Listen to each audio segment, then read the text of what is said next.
thing, all identity or nationality. I think it's all charged, and it's not only now. I think it was always. Just it's very small. What happens to this so-called scholarly objectivity that we talk so much about?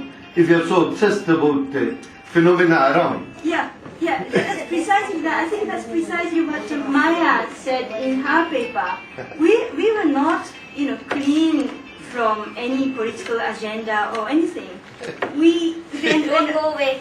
And मुझे जवाब देना है तुम्हें यार. And we social scientists, we don't share any, one single idea or one single political agenda. We have different ideas. But I think there should be scholarship which is objective and a little separated from immediate. Noted.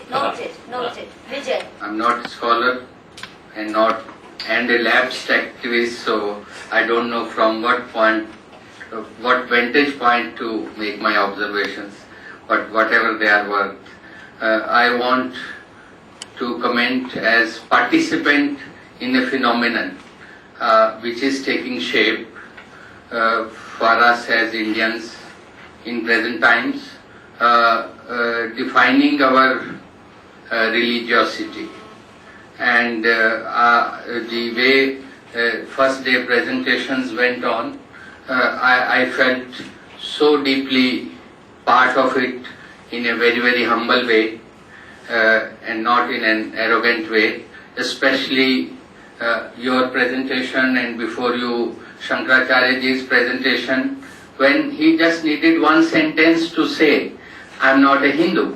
And then he defined the religiosity which did not preclude what we have known as Hinduism, except what was under a very grim circumstances on October 11th, 1925, some of the select born Marathi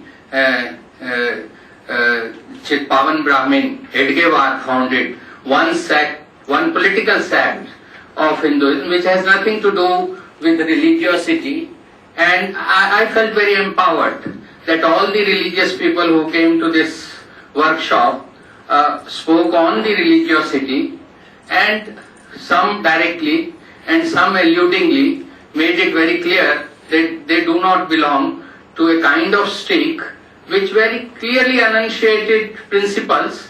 There is a social science, almost Madhu in her present incarnation of trying to be an effective dialogic nodal point, will not like that word to be used here, and I will use it after the meeting is over outside the room, but there is a well-established concept, 6-7 word, that word is. So, and they are well worked out principles, ekchalaka anuvartitva, and in all that. And even today, the other day, one of my friends who is working among the Muslims of Western UP, his name is Rakesh Bhatt.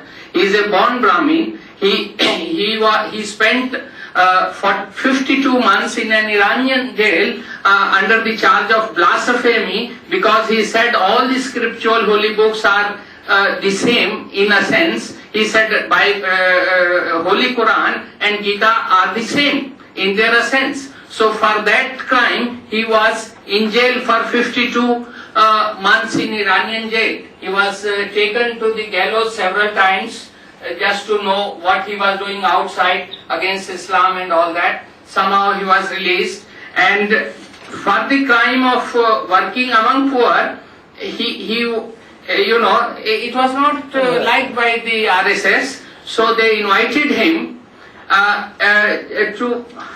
this is my words, he is not saying it, maybe to co-opt him, and to the RSS headquarters.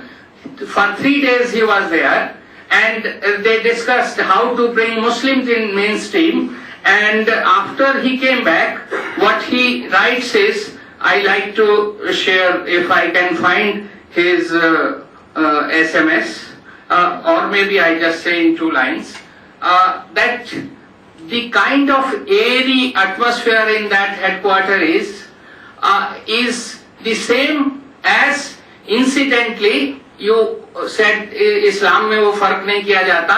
When he for the first time met Khomeini, the kind of he said कि जैसे प्रेत आत्माएं वहाँ हो वैसा माहौल. सब लोग जी करके बात करते हैं, बहुत अच्छे से बात करते हैं, बहुत अच्छी आव भगत करते हैं, किसी के बारे में कड़वी बात नहीं करते, लेकिन मुस्लिम्स के बारे में डिजाइन बहुत क्लियर और वो बात. Madhu, We can't do this. Excuse me. Really. Let me wind up. Talking about, yeah. Let me wind up. In absentia, you cannot, and when we're winding up, these kind of statements such as not. you should have given him a session for that. That would have been, you should have given a session for that. That would have been very good. You could have given him a session for that. It should not cause any misunderstanding. This was not to be said.